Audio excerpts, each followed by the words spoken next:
but I can't help myself. I would lose respect for myself if I didn't say this stuff. I could see myself one day not being on camera anymore. I can't ever see myself saying something that I don't believe to be true. So here it goes. You have to have a belief system that is both true and optimistic.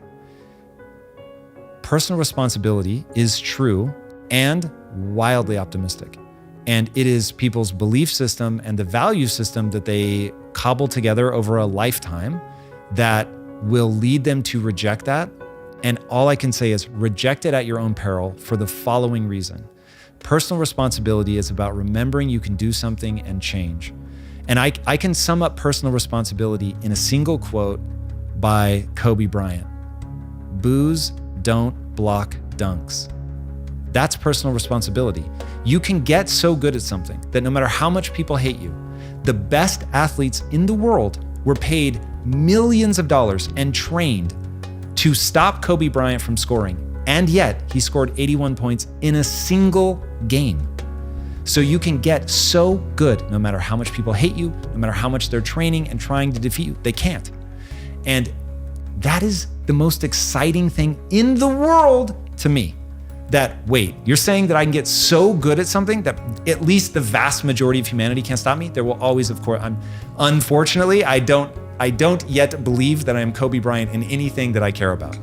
So, but that I can get better than the vast majority of humanity at something by dedicating my time and energy to that thing. That is so cool. That is so liberating. It's changed my life. It's given me hope. It got me up off the floor. In every possible way, it has changed my life. It is the thing that I rely on when I'm feeling my most anxious. I'm like, I can get better at this. A word.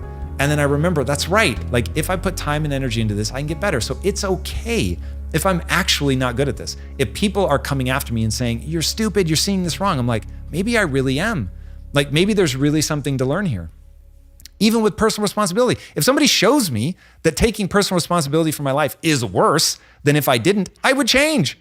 But in every metric I have ever encountered, and including all the people that I've introduced this idea to that have then gone on to do something with it, it has made every single one of their lives better to a person without exception. And so I'm just like, I want people to win so badly. I'm wired to love other people winning almost as much as I love winning myself. When I was 6, I threw an Easter egg contest so that my sister would find more eggs than I did because I knew it meant more to her. And I just was so happy to see her win. So like, that is innate. I didn't do anything to earn that. I'm not an extra nice person. Just for whatever reason, I really enjoy seeing other people win. And so, dude, when I'm giving these ideas, I'm like, it will help you. It will help you. Like I'm already doing it. My life is already a reflection of this. And it's true and optimistic, just to bring it all back around. It is true and optimistic. And so I hope people embrace it. I know that some people don't because they have a value system where they're getting value out of being in a helpless position. And that's heartbreaking because it doesn't feel good. At least it didn't when I was there. So the rebuttal is that societal energy and momentum really, really matter. And that we are the shout and the echo. So even though if you feel like you are a victim and that life is out of your control and it's stacked against you and there's nothing you can do, when you are the recipient of legitimate injustice, the world is going to rally to your side and be like, yo, you've been wronged. We celebrate you. We love you. We elevate you. Like, this is just so crazy. It should never happen to you. That will feel awesome. And so you've been embraced.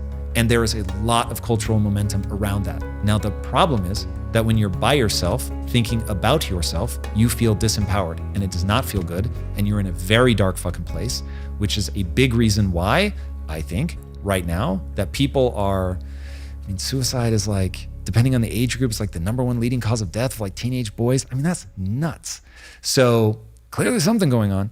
So I don't think people will feel good about themselves when they're by themselves if they adopt that value system. But they are getting huge emotional rewards from the crowd. Now, the crowd can't save them again when they're by themselves. But to deny that to be embraced for something like that feels good would be foolish because it really does feel good. And I spent time there feeling sorry for myself for a long time. And when somebody's like, wow, that really does suck. I was like, yeah, man, that feels good to be acknowledged. And so I get it.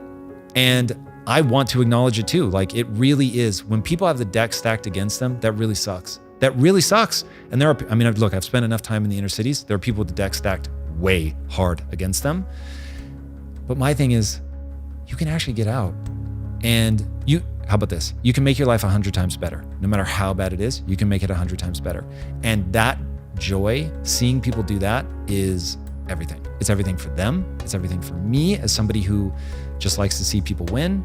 And I don't see that same 100x improvement on people that embrace a different value system. But it's real, and there's a lot of momentum.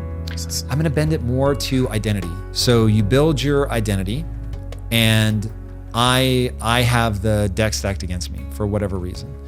And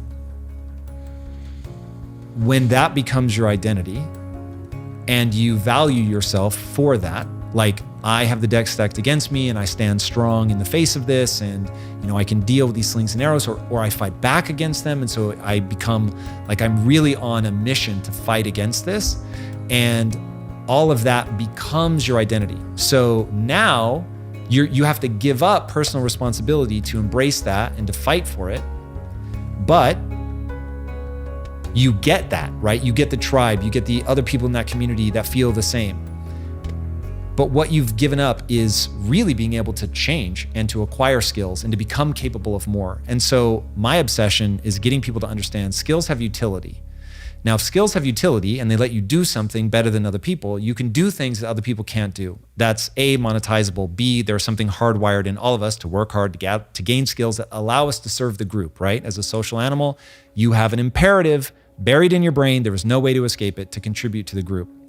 So if you embrace personal responsibility, you're gonna get all these other kinds of rewards because you'll be able to accumulate skill set. You will be able to dunk and people will not be able to stop you, right? Like, that becomes the reality that you live in. It's super intoxicating because, going back to this idea of why it matters to make sure that you have a narrative that is true.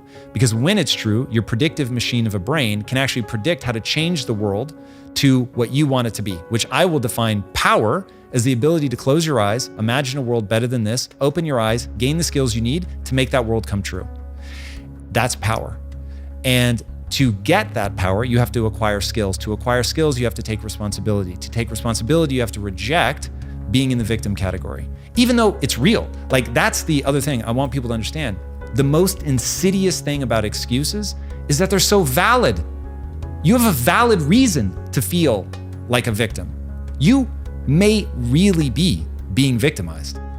But the question is that going to serve you moving forward?